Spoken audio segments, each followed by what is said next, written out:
November Hasina স্বপ্ন দেখতেছ আজকে 10 তারিখ 13 তারিখে কি যেন একটা করবি, তাহলে ঢুকে দেখ চাপা ভেঙে দিবি। ধরে কার কথা জিয়াউর রহমানই তো বাংলাদেশের জামাত ইসলামকে রাজনীতি করার সুযোগ দিয়েছে। ধরে কার কথা ঠিক না? খালেদা জিয়াই তো জামাত ইসলামকে তাদের 2টা মন্ত্রী বানাচ্ছে। এখন তোমরা ভিন্ন হয়ে যা ইচ্ছা তাই বলতে পারো না। বিএনপিকেও বলবো তোমরা ভিন্ন হয়ে যা ইচ্ছা তাই বলো না। মিলেমিশে আমরা রাষ্ট্র চালাবো, হাসিনা যেন আর ফিরে আসবার না পারে। ধরে কার কথা ঠিক না? এই 13 নভেম্বর হাসিনা স্বপ্ন দেখতেছ আজকে 10 তারিখ 13 তারিখে কি যেন একটা করবি, তাহলে ঢুকে দেখ চাপা ভেঙে দিবি। ধরে কার কথা ঠিক না? হায় হায় রে, সব আবার আশীর্বাদ হচ্ছে। আবার এরকে 5ই আগস্টের কথা মনে নেই, আমার আশীর্বাদ হচ্ছে না। আমরা সবাই মিলেমিশে থাকবো, আমাদের মধ্যে কোনো ফেতনা চলবে না। ধরে কোন কথা ঠিক কিনা? আমি শহীদ প্রেসিডেন্ট জিয়াউর রহমান তা দেখেছি ছোটবেলায়। আপনারা যারা দেখছেন আপনারা বলেন তো, শহীদ প্রেসিডেন্ট জিয়াউর রহমান তিনি কেমন মানুষ ছিলেন? খালি ভালো। শহীদ প্রেসিডেন্ট জিয়াউর রহমান যে কেমন ছিলেন, মোস্তাফিয়া মাদ্রাসার যিনি প্রিন্সিপাল ছিলেন আল্লামা নজিবুল্লাহ রহমতুল্লাহ আলাইহি, ওনাকে একবার জিজ্ঞাসা করা হয়েছিল, হুজুর শহীদ প্রেসিডেন্ট জিয়াউর রহমান সম্পর্কে আপনার মন্তব্য কি? উনি বললেন শহীদ প্রেসিডেন্ট জিয়াউর রহমান হলেন হযরত ওমর ফারুকের সিমটম। ধরে কোন সুবহানাল্লাহ। 4 বছর তিনি বাংলাদেশে আল্লাহ তাকে ক্ষমতায় রাখছিলেন। কয় বছর? এই 4 বছর তিনি দেশকে কোথায় নিয়ে গেছিলেন আপনারা জানেন? যারা জানেন তারা বলবেন কোথায় নিয়ে গেছিলেন। তিনি যখন দুনিয়া থেকে বিদায় নিলেন তখন তার ভাঙ্গা সুটকেসের মধ্যে জায়নামাজ আল্লাহর কোরআন পাওয়া গেল। ধর্ম নিরপেক্ষকে বাদ দিয়ে তিনি বিসমিল্লাহির রহমান রহিম শুরু করলেন। জোরে কোন কথা ঠিক কিনা? ইসলামের মূল মন্ত্র নিয়ে তিনি বাংলাদেশকে শাসন করলেন। আপনারা বলেন তো, শহীদ প্রেসিডেন্ট জিয়াউর রহমান কোনোদিন বলেছেন রাজাকার এই মুহূর্তে বাংলা ছাড়? এ কথা কোনোদিন বলছেন? কথা কন না কেন ভাই? বলছেন? আচ্ছা, খালেদা জিয়া কোনোদিন বলছে রাজাকার এই মুহূর্তে বাংলা ছাড়? এরা কোনোদিন বলছে? আচ্ছা, তারেক জিয়ার মুখে কোনোদিন শুনছেন এরা রাজাকার এই মুহূর্তে বাংলা ছাড়? কোনোদিন শুনছেন? তাহলে জিয়াউর রহমান কয় না, খালেদা জিয়া কয় না, তারেক জিয়া কয় না, এই শালা পাংশা পুটিরা কোত্থেকে বার হলো? পাংশা পুটিরা।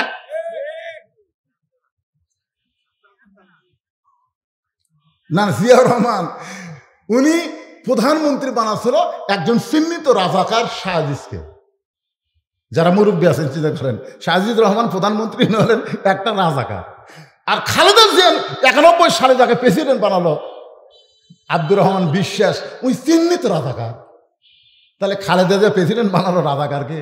খালেদা জীবনে রাজাকার শব্দ উচ্চারণ করেনি, শহীদ প্রেসিডেন্ট জিয়াউর রহমান করেনি, তারেক জিয়া আজ পর্যন্ত যতই ভাষণ দেখ এই রাজাকার শব্দ কোনদিন মুখ দিয়ে উচ্চারণ করেনি। আর এই সারা চামচারা বাচ্চা চামচারা, নেতার যোগ্যতা নাই, এরা বলে রাজাকার এই মুহূর্তে বাংলা ছাড়। বাংলা কেন ছাড়া লাগবে? বাংলা থাকতে দিব না?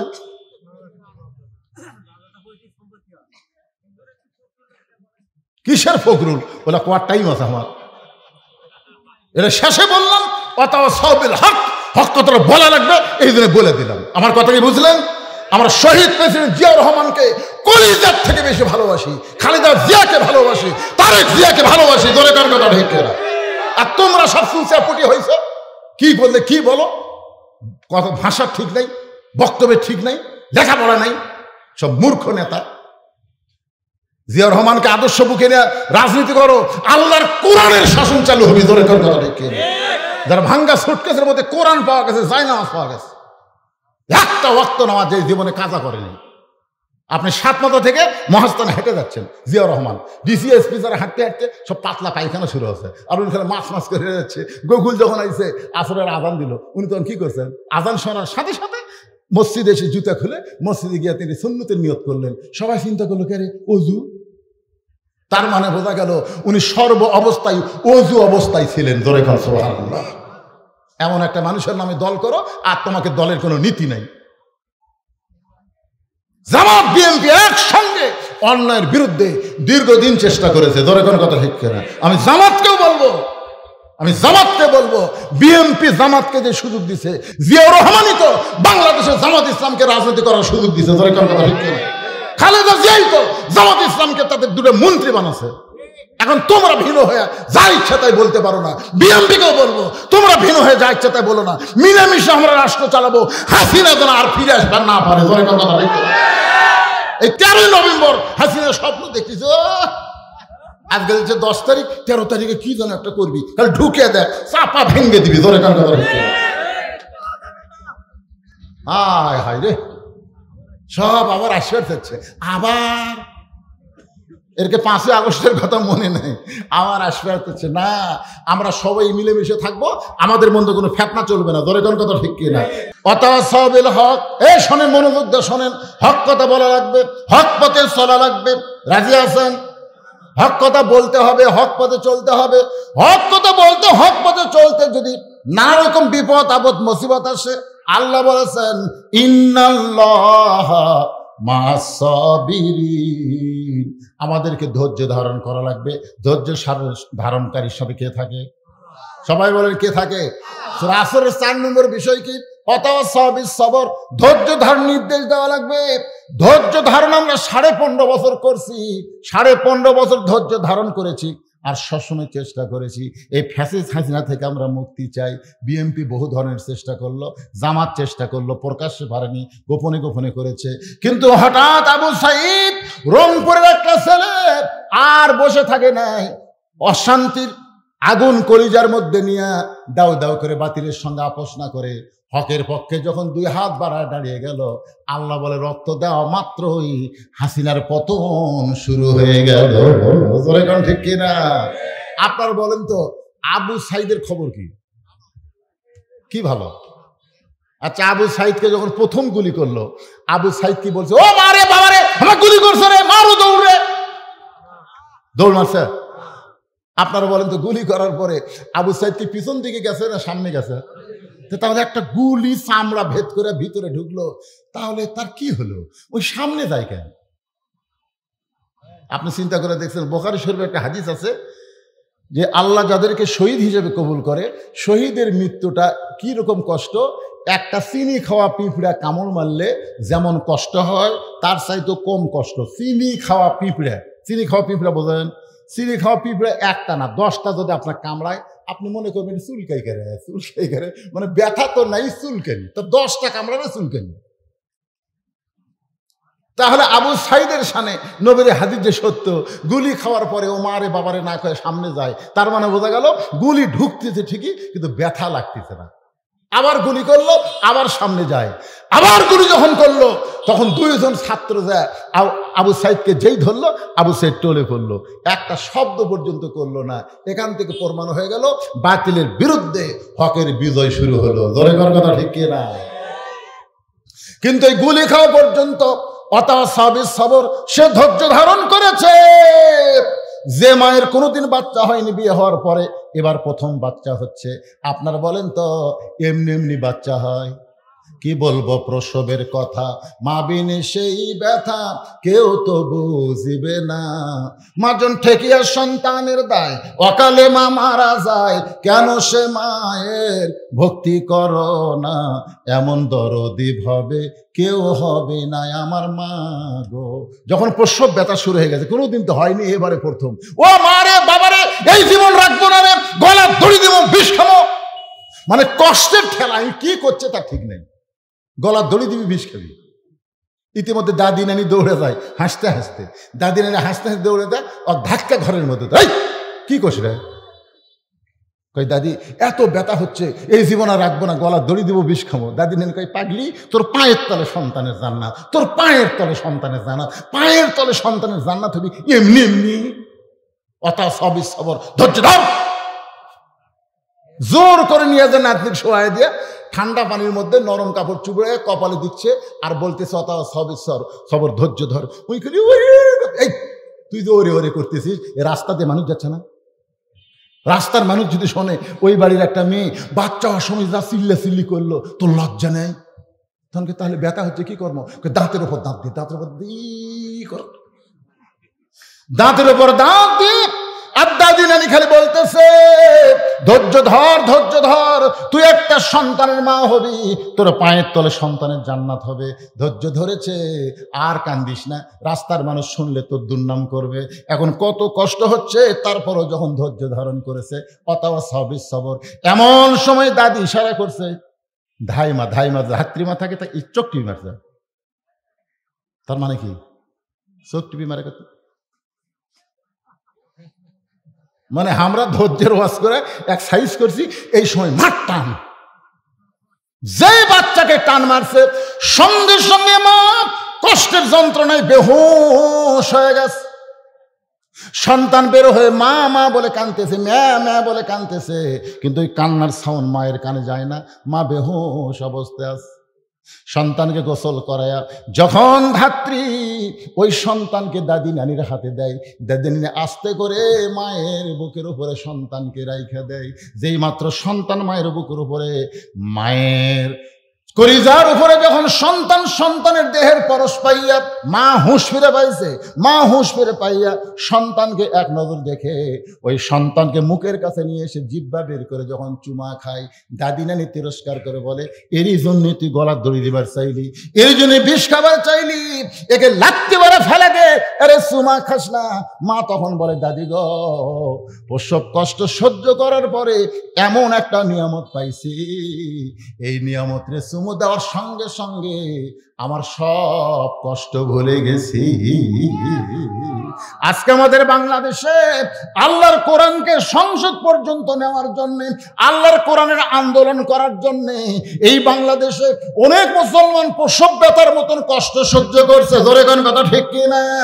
এত কষ্ট সহ্য করার পরে যদি আল্লাহর কোরআনকে আমরা আগামীতে সংসদে দেখতে পাই, এই কোরআন মোতাবেক বাংলার মুসলমান চলবে। আর যারা কষ্ট করেছে তারা সব কষ্ট প্রসব ব্যথার মতন ভুলে যাবে। এই জন্যে গোটা বাংলাদেশ ওয়াজ করে আল্লাহ পাক আমাকে আপনাদেরকে সবাইকে দেখাচ্ছে, সব দেখা হলো শেষ। আগামীতে আমরা দেখব শুধু কোরআনের ওয়াজ শুনবো না, এই কোরআনের বাংলা দেশ। আমাদের ভাগ্য এত ভালো, আমরা ভাগ্য গুণে একটা আল্লাহ পাইছি যার কোনো লয় নাই, ক্ষয় নাই। ভগবানের ভ বাদ দিলে গবানের কোনো অর্থ হয় না, গবানের গ বাদ দিলে বান মানে বন্যা, দুনিয়ার মানুষ পছন্দ করে না, বা বাদ দেন নো মানে নাই, ভগবান শেষ। আর আমরা যাকে আল্লাহ বলে বিশ্বাস করি, আপনি কোনো কিছু বাদ দিলে আল্লাহ বাদ পড়ে না। আলিফ বাদ দিলে লিল্লাহি মা ফিস সামাওয়াতি ওয়াল আরদ, আর একটা লাম বাদ দেন লাহুল মুলকু ওয়া লাহুল হামদ, আর একটা লাম বাদ দেন হুয়াল্লাহুল্লাযী লা ইলাহা ইল্লাহু। কি বাদ দেবেন? সব বাদ দিলেও আমাদের আল্লাহ বাদ পড়ে না। মুসলমান যাকে আল্লাহ বলে বিশ্বাস করে তিনি সদা বিরাজমান। জোরে কোন কথা ঠিক কি না? দয়া করে রহম করে আল্লাহ আমাদেরকে বিশ্ব নবীর উম্মত হিসাবে কবুল করেছেন। আল্লাহ যদি দয়া না করত, এই নবীর উম্মত আমরা হতে পারতাম না। বিনা দরখাস্তে আল্লাহ আমাদেরকে এই নবীর উম্মত হওয়ার তৌফিক দিয়েছেন। ছোট্টবেলা একটা গান শুনতাম, তখন বুঝতাম না, কিন্তু এখন এই বয়সে বুঝতে পারি। আসেন আমার মুক্তার, আসেন আমার বারিস্টার, সে বিচারের হাইকোর্টেতে তিনি আমায় করবেন পার। আমি পাপী, তিনি জামিনদার। এই তিনি কে? আল্লাহ না। আমি আগে মনে করতাম আল্লাহ, কিন্তু আল্লাহ নয়। আল্লাহ যখন হাকিম হবেন, আমরা যখন আসামি হব, ওই তিনি আমাদের পক্ষে ওকালতি করে, বারিস্টারি করে, আমাদেরকে সুপারিশ করে জান্নাতে পৌঁছায় দিবে। এই তিনি হলেন আমাদের নবী মুহাম্মাদুর রাসূলুল্লাহ। সকলে বলি সাল্লাল্লাহু আলাইহি ওয়াসাল্লাম। আল্লাহ রাসূল বলেছেন, কোন ব্যক্তি আমার উম্মতের মধ্যে ঈমান নিয়ে যদি কবরে আসতে পারে, নামাজ নিয়ে, রোজা নিয়ে, হজ নিয়ে, যাকাত নিয়ে না, ঈমান নিয়ে যদি কবরে আসতে পারে, আমি রাসূল ওয়াদা দিলাম তাকে জান্নাতে না ঢোকান পর্যন্ত আমি জান্নাতে প্রবেশ করব না। কারণ আমাদের উকিল আছে। জোরে কান কি আছে? আল্লাহ হাকিম হলে তার সামনে উকিল নাই, তো আসামি তো এমনি জেলত যাবে। কিন্তু আল্লাহ আমাদেরকে উকিল দিচ্ছেন, আমাদের বারিস্টার হলেন আমাদের নবী, যিনি আমাদেরকে সুপারিশ করে জান্নাতে পৌঁছায় দিবে। এমন একজন নবীর উম্মত হওয়াতে খুশি না বেজার? তাহলে জবান খুলে বলি আলহামদুলিল্লাহ। ডানালি কেন? এরকম দেখলেই তো আমার সন্দেহ হয়, বুঝলেন? এই ছোট ছোট বাচ্চারা অধিকাংশ হলো সিজার করা। ধরে এখন কি করা? হ্যাঁ, সিজার করা বাচ্চারা অধৈর্য বেশি হয়, অস্থির হয়। কারণ কি জানেন? ওরা জন্মের আগেই জন্ম হয়েছে। নর্মালে ওর মায়ের 2 দিন পরেই বাচ্চা হতো, নর্মালি বাচ্চা হতো। কারণ প্রত্যেকটা বাচ্চা আল্লাহ যখন পেটের মধ্যে দেয় তখন ওই বাচ্চা কেমনে ভূমিষ্ঠ হবে আল্লাহর নিয়ম আছে না নাই? জোরে এখন আছে না নাই? কিন্তু ওর মায়ের অধৈর্য হওয়ার কারণে ওর মাও যে অধৈর্য, না জানি কি হয়, না জানি কি হয়, ডাক্তারের সাথে লাইন করছে। এখন ডাক্তার বলতেছে পেটের মধ্যে তো পানি কমে গেছে, বেকা হয়ে আসছে, টাকা কামায়ের ধান্দা। এখন কি করবে? অপারেশন করে দেখে ওর ঘুমই ভাঙেনি। কারণ 2 দিন পরে নর্মালি হতো, 2 দিন আগে পেট কাটছে, আর ঘুম ভাঙে। তখন ডাক্তাররা মিটিং করে কয় কি করা যায়? কয় পেটের মধ্য থেকে বের করে একটা ঘুরান দেয়। ওই বাচ্চাকে পেটের ভিতর থেকে বের করে মাথার উপর একটা ঘুরান দেয়। এই ঘুরানে অস্থির হয়ে চি চি করে ওঠে, চিল্লাচিল্লি করে, ওই যে মাথার মধ্যে ঝাঁকি খেলো।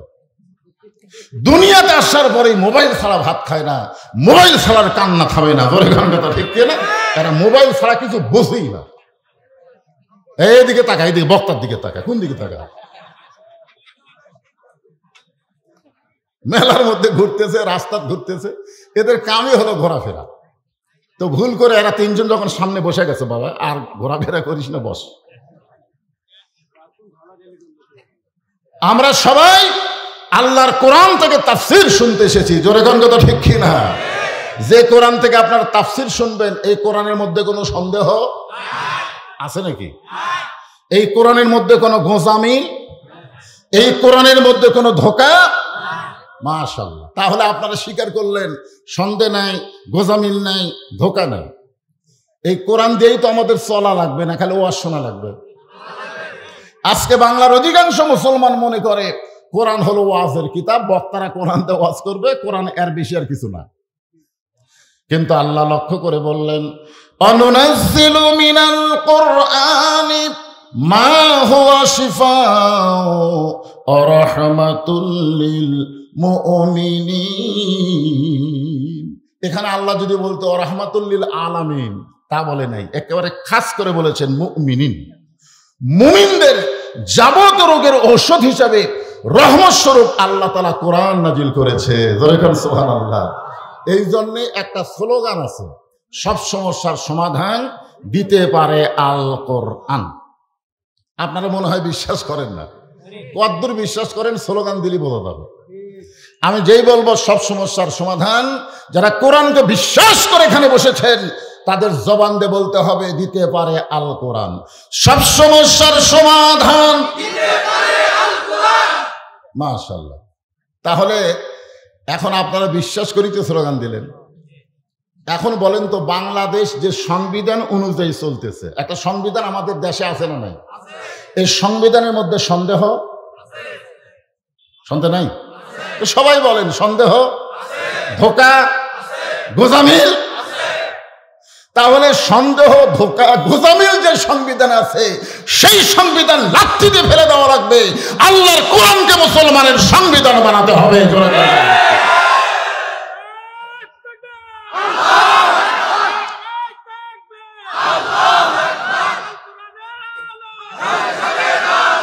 সংসদে জালো কোরআন হাদিস যেখানে,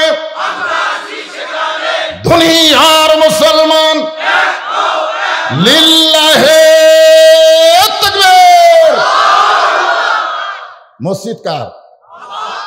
সবাই বলে আওয়ামী লীগ, বিএনপি, জাতীয় পার্টি, তাবলীগ, পীর মুরিদি, যে যে দল করুক, যদি বলা হয় মসজিদ কার, সকলে এক বাক্যে বলে আল্লাহ। মসজিদ আল্লাহর বিশ্বাস করার পরে সব দলের মুসলমান মসজিদের মধ্যে গেলে কেউ আলাদা কাতার করে না, সবাই কাদের সঙ্গে কাঁধ মিলাইয়া, পায়ের গোড়ালির সঙ্গে গোড়ালি মিলাইয়া এক কাতারবদ্ধ হয়ে যায়। ধরে কোন ঠিক কিনা? মসজিদ আল্লাহর যেমন বিশ্বাস করেন, কোরআন কার? জামাত ইসলামে। তাহলে অনেকে মুসলমান দাবি করে বলে কোরআন দিয়ে দেশ চালান যাবে না, ইসলামে কোনো রাজনীতি নাই, কোরআনে কোনো রাজনীতি নাই, হুজুর ওয়াজ করবেন, রাজনীতি করবেন না। আরে সবচাইতে বড় হুজুর আল্লাহর নবী 10 বছর রাজনীতি করেছে। ধরে কথা হচ্ছে, মক্কা থেকে হিজরত করে মদিনায় আসার পরে নবী কি করছে? তাহলে আজকে আমাদের মতন তুইয়া মুইয়া হুজুরকে কই রাজনীতি দান করেন না? বড় হুজুর রাজনীতি করছে, আল্লাহর নবী করেছেন। আর আল উলামা ওয়ারাসাতুল আম্বিয়া, আলেমরা হলো নবীদের ওয়ারিস। এই আলেমদেরকে নিষেধ করে তুমি আল্লাহর কোরআন কোনোদিন পড়ো নাই, কোরআনকে বুঝো নাই, যার কারণে তোমার মুখ যেমন বেফাস কথা বের হয়। ধরে কোন কথা বলতে আজকে আল্লাহর কোরআন, সে কোরআন থেকে আমরা তাফসির শুনবো, ঠিক আছে কিনা? খালি শুনবো। শোনার দিক দিয়ে আবু জেহেল 1 নম্বর ছিল। কোরআন শোনার দিক দিয়ে আবু জেহেল কয় নম্বর? মানে আবু জেহেলের মতন কষ্ট করে কোরআন কেউ শোনেনি। অন্ধকারে চোরের মতন চুপি চুপি সারা রাত দাঁড়িয়ে দাঁড়িয়ে নবীর কোরআন তেলাওয়াত শুনছে সারা রাত। ও যে যারা দাঁড়িয়ে আছে এরা কোন গ্রুপ?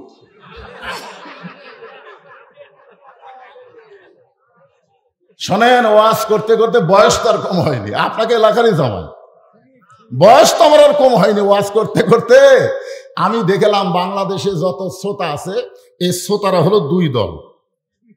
এক দল শ্রোতার নাম হলো আলগা শ্রোতা। ধরে এখন কি শ্রোতা? আলগা শ্রোতা কোনোদিন কোরআনের আকর্ষণে মাহফিল আসে না, এরা আসে বক্তার আকর্ষণে। বক্তা যদি ওয়াজ সাঁটাবার পারে তারপরে এরা ডাবে, আর যদি না সাঁটে তাহলে যায় আর ওয়াজ সাঁটতেছে না। এরা হলো আলগা শ্রোতা। এরা ঈশার নামাজও পড়ে নাই, এরা ফজরের নামাজও পড়বে না, এরা খালি শোনার জন্য আসে, সাঁটলে শোনে, না শুটলে নেই।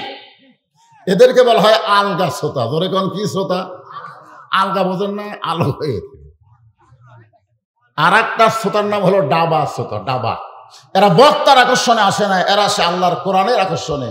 এই কোরআন থেকে যতক্ষণ তাফসির হবে এরা পাগলের মতন বসে বসে শুনবে। ধরে কোন কথা ঠিক কিনা? এরা ঈশার নামাজও পড়েছে, এরা ফজরের নামাজ আদায় করবে ইনশাআল্লাহ। এদেরকে বলা হয় ডাবা শ্রোতা। আপনারা কি আলগা না ডাবা? আরো জোরে জোরসে বলুন, কারা কারা আলগা শ্রোতা? হাত তোলেন। একজনও নাই। ভুল করে ওই সাইড থেকে একজন তুলছিল, ওটা বোঝেনি। আলহামদুলিল্লাহ। তাই যারা ডাবা শ্রোতা আপনার বসে যান, আবু জেহেলের সুন্নত আদায় করেন না। আবু জেহেল চোরের মতন চুপি চুপি সারা রাত কোরআন তেলাওয়াত শুনছে। সকালবেলায় সব মিটিং এর মধ্যে কোরআন সম্পর্কে বিবৃতি দিচ্ছে। কোরআন সম্পর্কে আবু জেহেল বলতেছে, এত সুন্দর কোরআনের বাণী, রাতটা কোন দিক দিয়ে গেল আমি বুঝবারই পারিনি। সুবহানাল্লাহ। এত সুন্দর ওয়াজ, মানে রাত যে কখন 12টা বাজলো বোঝাই যায়নি রে। আপনাদের মধ্যে এরকম শ্রোতা আছে না নাই? আসার সময় আমার আগে এক শ্রোতা বলতেছে, হুজুর জানে 1টার আগে নাম্বার না পারা। আমি তোর পিছনে আছি, খেয়াল করেনি। পরে অবশ্য খেয়াল করছে। কি 1টা কি আর 2টা কি? সারা রাত তো শুনলেও লাভ হবে না। আবু জেহেল বলতেছে এত সুন্দর কোরআনের বাণী, রাতটা কোন দিক দিয়ে গেল আমি বুঝবারই পারিনি। আবু সুফিয়ান বলে নিতাম, যেই কোরআন শুনতে রাত কোন দিক দাদায় বোঝা যায় না, সেই কোরআন ধরলে অসুবিধা কি? আবু জেহেল বলতেছে, কোরআন যদি ধরি তোর আমার ভুয়া নেতৃত্ব চলবে না, আসল নেতা হয়ে যাবে আব্দুল্লাহর ইতিম পোলা। আজও বাংলাদেশে যারা আবু জেহেলের দল করে, তারা কোরআন শরীফ শুনবে কিন্তু বাস্তবে আল্লাহর কোরআন গ্রহণ করবে না। এই জন্য আল্লাহ বলেছেন সামিনা ওয়া তাআনা, শুধু শুনলে হবে না, এইটাকে গ্রহণ করা লাগবে। কোরআন শরীফের সবচাইতে ছোট্ট একটা সূরা, নাম হলো আসর। জোরে বলেন, নাম কি? আসর শব্দের অর্থ হলো সময়। আল্লাহ সময়ের শপথ করেছেন। সময় অত্যন্ত গুরুত্বপূর্ণ একটা বিষয়। আমার একটা সময়, এই ছেলের এক সময়, এদের একটা সময়। আমরা কিন্তু সব সময় বুড়া কালের গুরুত্ব দিই। বুড়া কাল, জোরে কোন কি কাল? সারা জীবন ঘুষের চাকরি করতে, সারা জীবন যখন চাকরি রিটায়ার হয়ে গেছে বলতেছে, আল্লাহ আমি আর জীবনে ঘুষ খাবো না, আল্লাহ আমি আর ঘুষ খাবো। আর 2 কান্দের ফেরেশতা বলতেছে, আল্লাহ আর কি লেখমো? নিজের সমানে কানতেছে আর বলতেছে ঘুষ খাবো না, আর লেখমো কি? যখন চাকরি আসছিল তখন এই কান্দেনি, যে চাকরি গেছে আর কান্দিছে। আপনার বলেন তো, ঘুষের চাকরি চলে গেলে ওই ঘুষ খাবার চালে আর পারবি?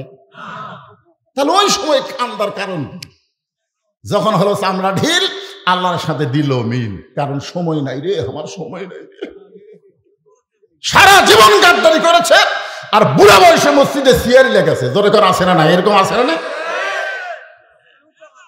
সারা জীবন নামাজ পড়েনি, বুড়া বয়সে সিয়ারি লেগে, যারা 27 গুণ সওয়াব পাবি তাদের সওয়াব নষ্ট করে দিচ্ছে। কারণ কাতারের মধ্যে একটা চেয়ার যদি থাকে, ওই কাতারে আপনারা নামাজের সওয়াব পেতে পারেন, তো জামাতের সওয়াব পাবেন না। আগে চেয়ার সরান লাগবে, তারপরে জামাতের সওয়াব হবে। জামাতের নিয়ম হলো পায়ের গোড়ালির সঙ্গে গোড়ালি মিল করে কাতারবদ্ধ হওয়া লাগবে, মাঝখানে কোনো চেয়ার চলবে না। জোরে কোন কথা ঠিক কিনা? কোনো চেয়ার। আপনার বলেন তো চেয়ার পাঠিরা এরা যৌবন বয়সে নামাজ পড়ছে? যে ভুটভুটি চালু করে না, 1 বছর পর চালু করবার গেছে, ওর বল বিয়ারিং সব জাম মারছে, তো ভক ভক ভক ভক করে, কিন্তু চালু হয় না। ভক ভক ভক করে চালু হয় না, কারণ কি? ওই হঠাৎ চালু করবার গেছে, বল বিয়ারিং সব জাম। সারা জীবন সারা শয়তানি করছে, আর বুড়া বয়সে নামাজ পড়বার গেছে, ওরা হাঁটু হাঁটু সব বল বিয়ারিং জাম মারছে। ওই আর বসবার পারে না। এখন বলেন আসল শব্দের অর্থ কি? সময়। মিশে মায়াই বন্দি থাইকা করলাম কত খেলা, পশ্চিমে তাকায় দেখো তোমার ডুইবে গেছে বেলা, এক পলকের নাই ভরসা, মিশে সকল আশা, কখন বুঝি দারুণ ঝড়ে ভাঙবে তোমার বাসা। আমাদের জীবনের জন্য সময় অত্যন্ত গুরুত্বপূর্ণ একটা বিষয়। আজকে বুঝতেছেন না, কালকে বুঝবেন। যুবকেরা মনে করতেছ আমার বাপ বেঁচে আছে, দাদা বেঁচে আছে, আজরাইল আসলে দাদা বাদ দিয়ে আমাকে ধরবি কি? এইরকম সময়ের খেয়াল করতেছেন? আজরাইল কখন কাক ধরবে আপনারা জানেন? তাহলে সময় অত্যন্ত গুরুত্বপূর্ণ। আজকে যে সময় পাইছি, এই সময়ের শপথ করে আল্লাহ বলতেছেন, সময়ের শপথ। আল্লাহ শপথ করার পরে বলতেছেন, আপনারা বলেন তো শপথ করার পরে যেই কথা বলে, এই কথার গুরুত্ব কম না বেশি? আপনারা ধাপের হরত গেছেন। দুধের গায়ে আল্লাহ শপথ করতেছে, আল্লাহর শপথ করে বলতেছি 10 কেজি। আল্লাহর শপথ করে বলতেছি 1 পানা নেই 10 কেজি। তখন লোকটা চিন্তা করতেছে, আল্লাহর শপথ যখন করছে মিথ্যা হবে না, ওই বিশ্বাস করে দিছে। বাড়িতে টাইমে একটু না 2.5 কেজি হচ্ছে, 2.5 হচ্ছে। আমাদের বাংলাদেশে শপথ করার পরেও মানুষ মিথ্যা কথা বলে। জোরে করে কথা ঠিক কিনা? এই ভোটের আগে দেখবেন নেতারা এসে কত শপথ করবে ভাই, কিন্তু ভোটের পরে দেখবেন একটা কথারও দাম নেই। আপনারা বলেন তো, আমরা মিথ্যা কথা বলি, আমরা শপথ করলে শপথ ভঙ্গ করি, কিন্তু আমার আল্লাহকে মিথ্যা কথা বলে? তাহলে আল্লাহ কেন শপথ করলেন? আল্লাহ শপথ করে বুঝাই দিলেন, এই শপথের পর আমি যেই কথাটা বলবো, এই কথাটা অত্যন্ত গুরুত্বপূর্ণ। এই জন্য আল্লাহ বললেন, ইন্নাল ইনসানা লাফি খুসর। ইন্না মানে নিশ্চয়, ইনসান মানে মানুষ, লাফি মানে ভিতরে, খুসরুন মানে ক্ষতি। নিশ্চয় একত্রে অর্থ হবে নিশ্চয় মানুষগুলো ক্ষতির ভিতরে। আপনারা বলেন তো, ইবাদতের কথা যেখানে আল্লাহ কোরআনে বলেছেন, আপনারা কোরআন তো অবশ্যই পড়েন, যারা পড়েন তারা দেখছেন, আল্লাহ বলেছেন, ওয়ামা খলাকতুল জিন্না ওয়াল ইনসা ইল্লা লিয়াবুদুন। আমি জিন এবং ইনসানকে আমার গোলামির জন্য সৃষ্টি করেছি। এ কথা কার? তাহলে ইবাদতের কথা বলার সময় আল্লাহ জিন ইনসান একত্র করে বললেন, কিন্তু ক্ষতির কথা বলার সময় আল্লাহ জিনক বাদ দিলেন। ওই আয়াত অনুযায়ী আল্লাহর এখানে কি বলা দরকার ছিল? কি বলা? ইন্নাল জিন্না ওয়াল ইনসানা লাফি খুসর। নিশ্চয় জিন এবং মানুষ ক্ষতির ভিতরে। কিন্তু আল্লাহ শুধু ইনসানের কথা বললেন, জিনকে মাইনাস করে দিলেন। কারণ কি? কারণ জানেন আপনারা? না জানলে বলবেন জানি না। জানেন? আরো জোরে বলেন জানেন? আজকে সূরা আসরের মাধ্যমে আমাদের জানা লাগবে আল্লাহ কেন জিনক বাদ দিয়ে শুধু মানুষকে ক্ষতির মধ্যে ফেলালেন। অথচ আমরা সবাই জানি আল্লাহর যত সৃষ্টি আছে সবচাইতে আল্লাহ মানুষকে আল ইনসানু আশরাফুল মাখলুকাত, মানুষকে সৃষ্টির সেরা ঘোষণা করেছে। ধরে করার কথা ঠিক কিনা? সেই মানুষ সম্পর্কে আল্লাহ ক্ষতির কথা কেন বললেন? এই মানুষ সম্পর্কে আল্লাহ কথা বলতে গিয়া 4টা শপথ করছেন। জোরে বলেন কয়টা? 1 নম্বর শপথ হলো অতীন। এই কোনো গল্প চলবে না, তাফসীর হচ্ছে, মনোযোগ দেওয়া লাগবে, তাছাড়া বুঝতে পারবেন না তো। অতীন কয়টা হলো? 1টা। জাইতুন ওয়া হাযাল বালাদিল আমিন। চারটা শপথ করে আল্লাহ বললেন, লাকাদ খালাকনাল ইনসানা ফি আহসানি তাকবীর। চারটা শপথ করে আল্লাহ বললেন, মানুষকে অবশ্যই আমি সবার চাইতে সুন্দর করে সৃষ্টি করেছি। সুবহানাল্লাহ। আমার আগে যে বক্তা ওয়াজ করলো না, ওই বক্তা বললো না দুইটা শর্তে তালাক হয়নি, কয়টা? হ্যাঁ, এই আয়াত এখানে আল্লাহ বলতেছেন মানুষকে আমি সবার চাইতে সুন্দর করে সৃষ্টি করেছি। এখানে চাঁদ তো সুন্দর না, সুন্দরকে কিন্তু বাদশার বউ তালাক দিছে কি দিয়ে? হ্যাঁ, চাঁদের দিকে ভাঙ্গা দিল না, আসে গেছে দিকে ভেঙ্গে গেল। এক বক্তার ওয়াজ আর এক বক্তা ভাঙ্গা দিলে হবে? এখানে এসে গেছে লাকাদ খালাকনাল ইনসানা ফি আহসানি তাকবীর। সুন্দর করে আল্লাহ মানুষকে তৈরি করেছে, সৃষ্টি করেছে। আপনারা অবশ্যই জানেন আদমকে প্রথম আল্লাহ তৈরি করছে, হাওয়াকে কিন্তু আল্লাহ প্রথম তৈরি করেনি। কোরআনে আল্লাহ কি বলতেছেন? উসজুদু লি আদামা ও হাওয়া, আছে নাকি? আল্লাহ কি বলেছেন? উসজুদু লি আদামা, আদমকে সিজদা করো। এখানে হাওয়ার কোনো গল্প নাই। সে হাওয়ার জাতেরা প্রধানমন্ত্রী হয় আর আদমের জাতেরা খালি নিচে থাকে। কথা ঠিক কি না? হায় হায়, এই খালেদার পর থেকে হাসিনা মনে হচ্ছিল আদমের জাতকে আমরা উপরে দেখবার পামই না। কি একটা কথা! আল্লাহ কোরআনে বলেছে, আর রিজালু কাওয়ামুনা আলান নিসা, মরদ থাকবে উপরে, নারী থাকবে তলে। আর ৯২% মুসলমানের দেশে মেয়ে মানুষ থাকে উপরে, মরদ থাকে তলে। কি বুঝতেছেন? এখানে আল্লাহ কি বলেছেন? উসজুদু লি আদামা ওয়া হাওয়া, যে আদম হাওয়াকে সেজদা করো। এ কথা আল্লাহ বলেছেন? আল্লাহ শুধু বলেছেন উসজুদু লি আদামা, আদমকে সেজদা করো। এখান থেকে আল্লাহ বুঝাই দিলেন মেয়েদের চাইতে পুরুষের দাম আল্লাহর কাছে বেশি। ধরে কোন কথা ঠিক কি না? সব ফেরেশতা সেজদা করলেই একজন খালি করেনি। উনি তার ফেরেশতা না, উনি কিন্তু জিনের সন্তান। আচ্ছা, আদমকে সেজদা না করাতে আল্লাহ কি খুশি হলো না বেজার হলো? আল্লাহ বললেন, ইবলিস, সবাই আমার আদমকে সেজদা করলো, তুই কেন করলি না? ইল্লা ইবলিস আবা ওয়াস্তাকবার, ইল্লা ইবলিস আবা ওয়াস্তাকবার। ইবলিস একটু অহংকার করছে। আপনারা বলেন তো, আদমকে সেজদা না করায় ইবলিস অহংকার করেছে, এতে আল্লাহ খুশি না বেজার? আল্লাহ বলেন, বের হয়ে যাও, আমার হেদায়েতের মধ্যে, রহমতের মধ্যে তোর আর জায়গা হবে না, বের হয়ে যা। ইবলিস যাওয়ার সময় বলতেছে, আল্লাহ আপনি যখন যাওয়ার বলছেন আমার থাকার কোনো সুযোগ নেই, কিন্তু আপনাকে একটা প্রশ্ন করব। আল্লাহ বলে, কি প্রশ্ন করবি? ইবলিস বলতেছে, আমার প্রশ্ন হলো আপনি বড় না আদম বড়? আপনারা বলেন তো, এটা মানুষের প্রশ্ন না শয়তানের প্রশ্ন? ইবলিস বলতেছে, আল্লাহ আমার একটা প্রশ্ন হলো আপনি বড় না আদম বড়? আল্লাহ বলে, ইবলিস তোর কি মনে হয়? ইবলিস বলতেছে, ৬ লক্ষ বছর আপনাকে সেজদা করলাম আর আদমকে খালি একটা করিনি। একটা সেজদা না করার কারণে আপনার ৬ লক্ষ বছরের সেজদার খবর কি? একটা করিনি বলে আপনি বাইর করে দিচ্ছেন, তাহলে ৬ লক্ষ বছর আপনাকে সেজদা করলাম, এর খবর কি? আল্লাহ ডাক দিয়ে বলে, ইবলিস, আমি আদমকে এত ভালোবাসি, আমি নিজের চাইতেও অনেক বেশি। সুবহানাল্লাহ না কেন? আল্লাহ বলতেছে, ইবলিস, আমি আদমকে এত ভালোবাসি, আমার চাইতেও অনেক বেশি। একটা সেজদা দেওয়ার না দেওয়ার কারণে তোর ৬ লক্ষ বছরের সেজদা আমি আল্লাহ বাতিল করেছি। এই কথার দ্বারা বোঝা গেল আদম জাতকে আল্লাহ সবচাইতে বেশি ভালোবাসে। জোরে করে কথা ঠিক কিনা? আর সেই আদমের সন্তানকে লক্ষ্য করে আল্লাহ বলতেছেন, ইন্নাল ইনসানা লাফি খুসর, নিশ্চয় মানুষগুলো ক্ষতির ভিতরে। অবশ্যই এর মধ্যে কারণ আছে। জোরে করে কথা ঠিক কিনা? কারণ আছে না নাই?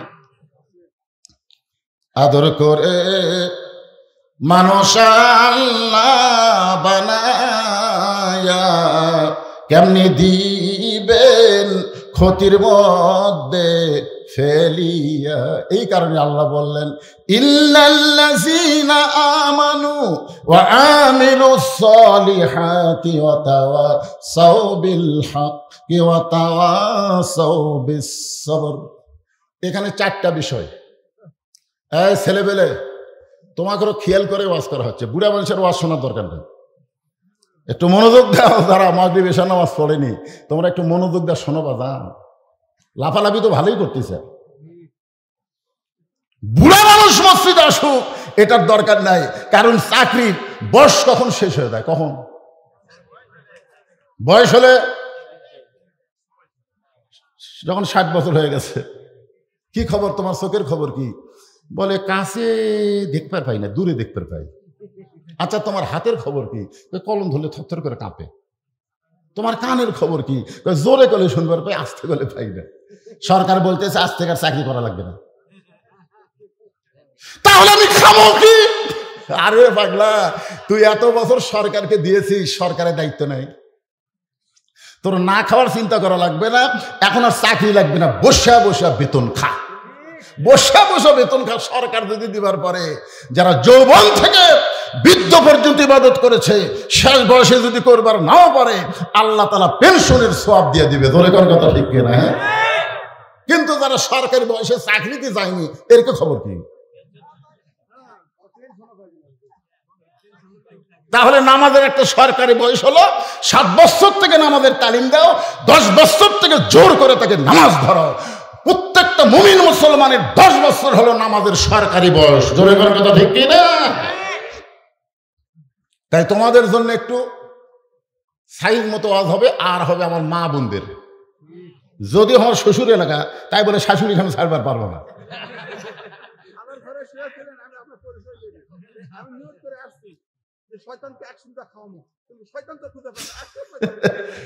আলহামদুলিল্লাহ। তারপরে শ্বশুর এলাকা তো একটু ব্রেক দিয়ে দেয়, ওয়াজ করা লাগবে নাকি? কম যতদূর পর্যন্ত বলা যায়। ও দোয়া ইলা সাবিলি রব্বিকা বিল হিকমা, আল্লাহ কোরআনে বলেছে হিকমত নিয়ে কৌশল করে দাওয়াত দাও, মানে ডাইরেক্ট দিও না। শ্বশুর এলাকা তো ডাইরেক্ট দিলে একটু সমস্যা আছে, একটু হিকমতের সাথে দেওয়া লাগবে, ঠিক কিনা বলেন? আমার কথাকে আপনারা বুঝতে পারতেছেন? হ্যাঁ, এই জন্য সবাই বসেন, এখানে 4টা বিষয় আলোচনা হবে। 1 নম্বর হলো ইমান। ইমান যদি না থাকে আপনি যত আমল করেন, কোনো আমলও আল্লাহর দরবারে কবুল হবে না। এই জন্য 4টা বিষয়ের 1 নম্বরের নাম কি? আরো জোরে। নামাজ ভঙ্গের কারণ আছে, রোজা ভঙ্গের কারণ আছে, যাকাত ভঙ্গের কারণ আছে, ওযু ভঙ্গের কারণ আছে, কিন্তু ঈমান ভঙ্গের কারণ আছে না নাই? অনেক মুসলমান ঈমান ভঙ্গের কারণ জানে না। আজকে আমাদের বাংলাদেশে শতকরা 92% মুসলমান, তার মধ্যে 80% মুসলমানের ঈমান নেই। এখন হয়তো বলবেন হুজুর আপনি এটা কেমনে বললেন, কিভাবে বললেন? আপনারা তাফসীর শুনলেই বুঝবার পারবেন যে আসলে আমাদের কি হলো। আমল আছে কিন্তু ঈমান নাই। যেরকম কি আছে? আমল আছে কিন্তু ঈমান নাই। ঈমান ভঙ্গের 1 নম্বর কারণ হলো শিরক করা। যেরকম কি করা? কোনো ব্যক্তি যদি বলে বিএনপি ক্ষমতাত আছে, আওয়ামী লীগ ক্ষমতা ছিল, আগামীতে বিএনপি ক্ষমতা যাবে, আপনার বলেন তো এটা তাওহীদ না শিরক? কেন শিরক হলো? আল্লাহ বলেছেন অহু আলা কুল্লি শাইইন কদির, প্রত্যেকটা বিষয়ের উপরে একমাত্র ক্ষমতা কার?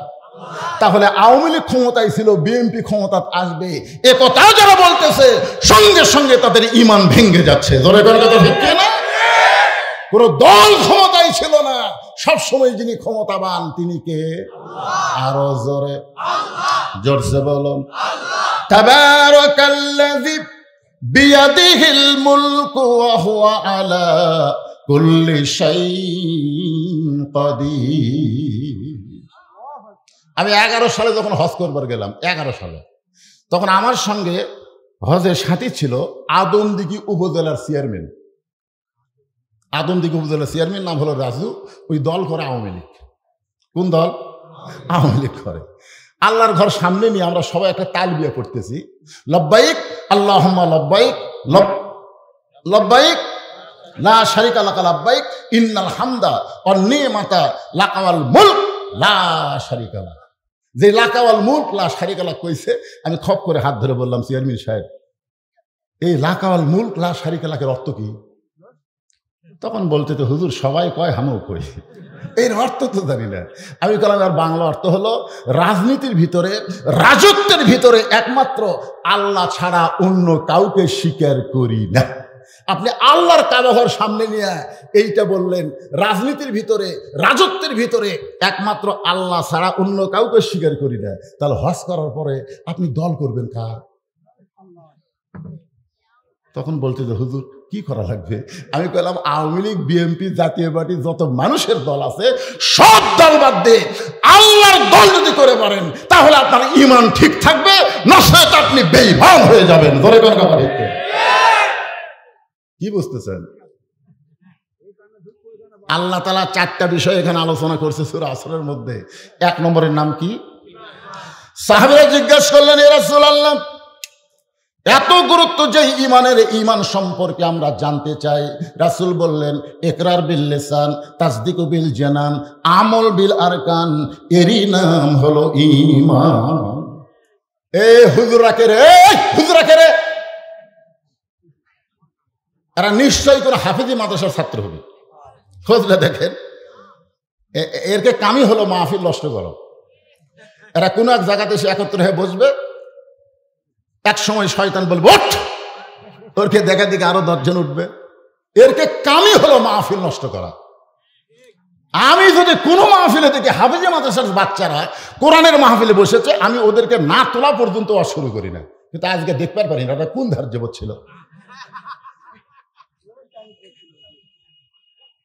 কারণ আমার নিজের হাফেজি মাদ্রাসা আছে যে আমি জানি এই মালগুলো কি, আমার জানা আছে। আমার 2টা মাদ্রাসা আছে, একটা হলো মহিলা মাদ্রাসা, একটা হলো ছেলেদের মাদ্রাসা। এই হাফেজি মাদ্রাসার বাচ্চারা এরা যে কি মানের, এরা হুজুর ছাড়া, এরকে যারা পড়ায় সেই হুজুর ছাড়া আমি যে মাদ্রাসার পরিচালক ওরা আমার গণেই না। আর হুজুরের কাপড় পরিষ্কার করে, হুজুরের সাইকেল পরিষ্কার করে, হুজুরের জুতা মুজে দেয়। একদিন আমি পেলাম বারে টুপিটা ধুয়ে দিত, টাইম নেই। ওর হুজুরেরা আমার কথা শোনে, কিন্তু ওরা আমার কথা শোনে না।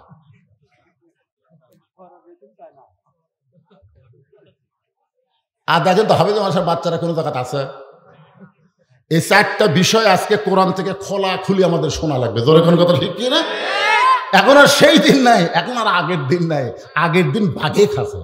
এই শিবগঞ্জের মধ্যে আমার ওয়াজ বন্ধ করে দিয়েছিল। জোরে কোন কথা ঠিক কি না? এখন আর সেই দিন আছে?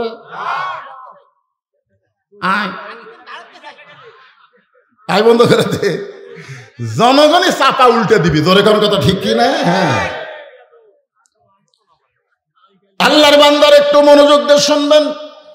রাসূল বললেন, ইকরার বিল লিসান, তাসদিকু বিল জানান, আমল বিল আরকান। জবানে বলতে হবে লা ইলাহা ইল্লাল্লাহ, শুধু জবানে বললে হবে না। তাসদিকু বিল জানান, এটা কলিজার মধ্যে জায়গা দিতে হবে। কলিজার মধ্যে যখন ঈমান থাকবে, এরকম একটা মানুষের কথা আমি বলতেছি, নাম হলো মতিউর রহমান নিজামী। আমাদের বাংলাদেশের একটা মানুষ, পাবনা বাড়ি। ওনার নাম হলো মতিউর রহমান নিজামী। উনি ইসলামী দলের আমির ছিল। এক সময় উকিল এসে ওনাকে বলতেছে, স্যার আপনার ফাঁসির দণ্ড কার্যকর হবে যদি আপনি রাষ্ট্রপতির কাছে ক্ষমা চান, আর রাষ্ট্রপতি যদি আপনাকে ক্ষমা করে দেয় তাহলে আপনার ফাঁসি কার্যকর হবে না। সঙ্গে সঙ্গে এই কথা শোনার পরে তিনি মুচকি মুচকি হাসা শুরু করে দিলেন। উকিল বলে, স্যার আপনি হাসেন কেন? বলে, তাসদিক বিল জানান, আমার কলিজার মধ্যে ঈমান, এই ঈমান আমাকে বলতেছে আমার জীবনে আমি বাংলাদেশে 3টা রাষ্ট্রপতিকে ক্ষমতা থাকা অবস্থায় মরা দেখছি। যে রাষ্ট্রপতির কাছে তুমি আমাকে বাঁচার দরখাস্ত লিখতে বলতেছো, এরকম 3টা রাষ্ট্রপতি ক্ষমতা থাকতে মরিছে। একটা হলো মুজিবুর রহমান, একটা হলো জিয়াউর রহমান, একটা হলো জিল্লুর রহমান। তো যারা ক্ষমতা থাকতে মরে যায়, কোন ইমানদার তাদের কাছে জীবন ভিক্ষা চাবে না। ধরে কোন কথা ঠিক কি না? যারা মরে তাদের কাছে ইমানদাররা হাত পাতায় না। যিনি কোনোদিনও মরবে না, ইমানদাররা তার কাছে হাত পাতায়। তিনি কে? কুল্লু মান আলাইহা ফানি ওয়া ইয়াবকা ওয়াজহু রাব্বিকা যুল জালালি ওয়াল ইকরাম। আল্লাহু আকবার। তাসদিক বিল জানান, কলিজার মধ্যে যখন ইমানের জায়গা হবে, ওই ব্যক্তি দুনিয়াতে কোনো কিছু পরোয়া করবে না। তার মনে হবে জীবন বাঁচানো ফরজ না, ইমান বাঁচানো ফরজ। জোরে কোন কথা ঠিক কিনা? আর যতদিন পর্যন্ত মুখে শুধু ইমান থাকবে, কলিজার মধ্যে ইমান না ঢুকবে, ততদিন বলবে জীবন বাঁচানো ফরজ, জীবন বাঁচানো ফরজ। আপনারা আজকে বলেন তো কি বাঁচানো ফরজ? আপনি যতই চেষ্টা করেন আপনি জীবন বাঁচাবার পারবেন না। আপনি যত চেষ্টা করেন আপনি কিন্তু আপনার জীবন বাঁচাবার পারবেন না। তবে একটু চেষ্টা করলে, আজকের ওয়াজ শোনার পরে আপনি একটু চেষ্টা করলে আপনি আপনার ঈমান বাঁচাতে পারবেন। তাহলে আমাদের ঈমান বাঁচানোর দরকার আছে না নাই? আল্লাহ রাসূল বললেন আমল বিল আরকান, ঈমান অনুযায়ী আমল করতে হবে। ঈমানকে রক্ষা করার যত আমল আল্লাহ মুসলমানকে দিয়েছে, এর মধ্যে 1 নম্বর আমলের নাম হলো নামাজ, যাকে কোরআনে বলা হয় সালাত। আমরা সাধারণত নামাজ করি, সালাত বুঝি। কি কম? আমি আহলে হাদিসের মধ্যে ওয়াজ করবার গেছি, যে নামাজ করছি, একজন হুজুর আপনি যে নামাজ করতেছেন, গোটা কোরআনের কোন জায়গায় নামাজ আছে? আমি বললাম না ভাই নাই। তো তার নামাজ কোন কেন, সালাত কর পারেন না? আমি কইলাম বারে, বাংলাদেশে নামাজ দিয়েই মানুষ সালাত বোঝে, রোজা দিয়েই মানুষ সিয়াম বোঝে। বেহেশত দোজক কোরআনের কোনো জায়গা নেই।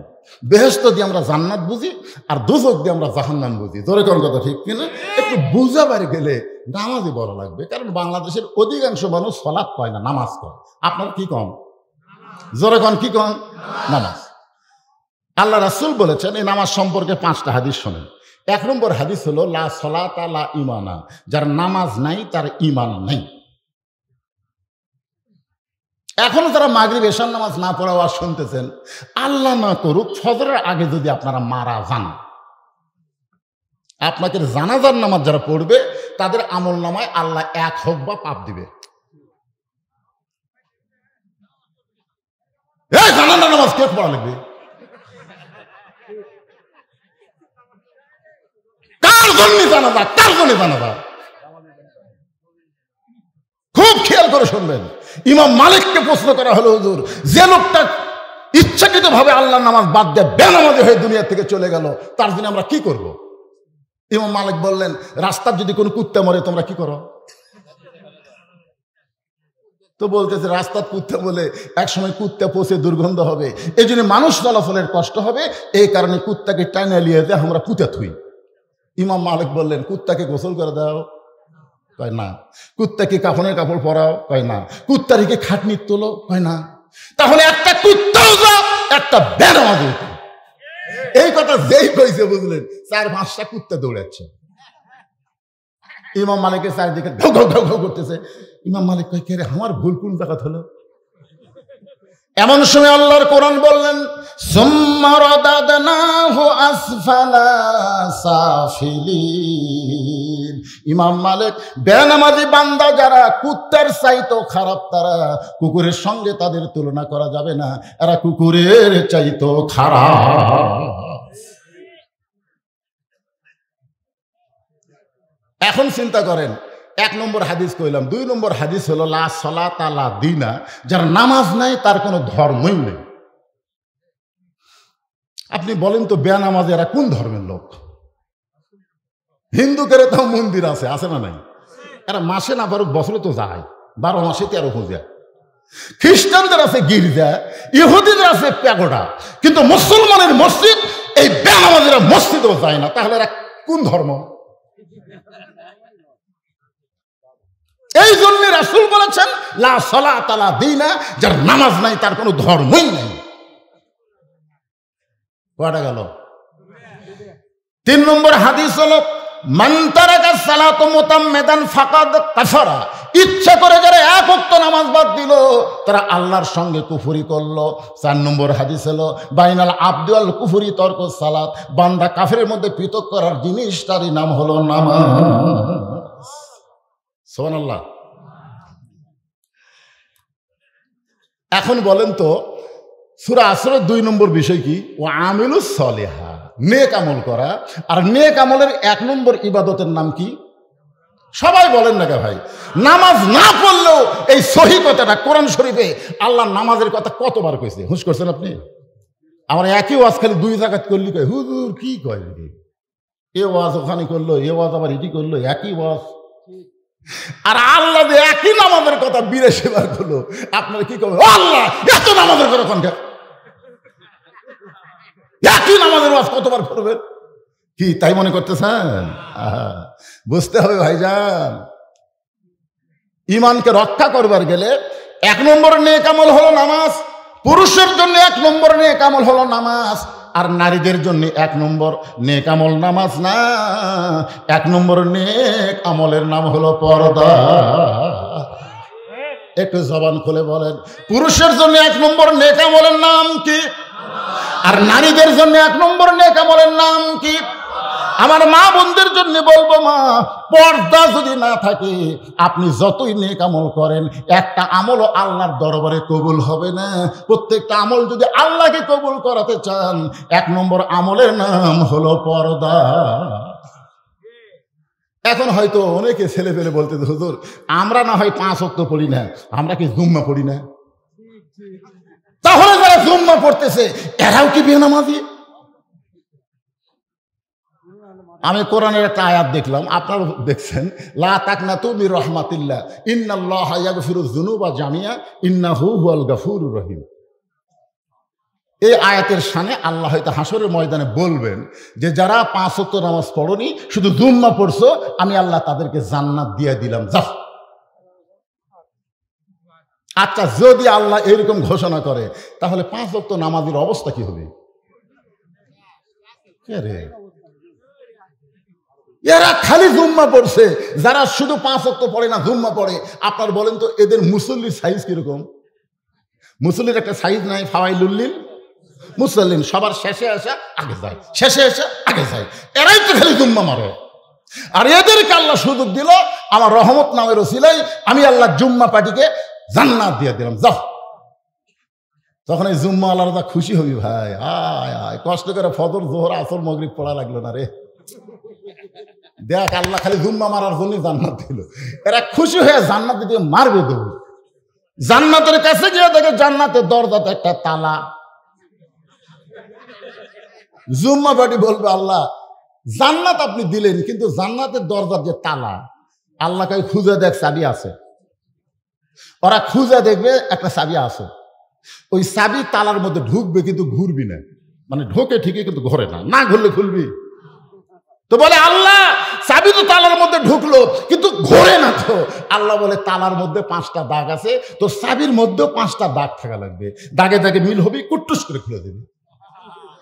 তখন কে আল্লাহ আমাকে চাবি তো তেল তেলা, দাগ নাই। এই 5টা কিসের দাগ? বলে এইটা হলো ফজর জোহর আসর মাগরিব এশা। বলে আমাদের চাবি তেল তেলা, কোনো দাগ নাই। আল্লাহ বলে জান্নাত দেখে ফেরত। যারা শুধু জুম্মা মারতেছে এরা জান্নাত দেখতে পারবি কিন্তু ঢুকতে পারবি না, দেখে ফেরত আসা লাগবে।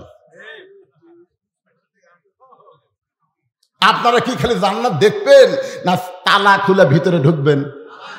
তালা খুলে যদি ভিতরে ঢুকতে চান, আসসালাতু মিফতাহুল জান্নাত, নামাজ হচ্ছে বেহেশতের চাবি।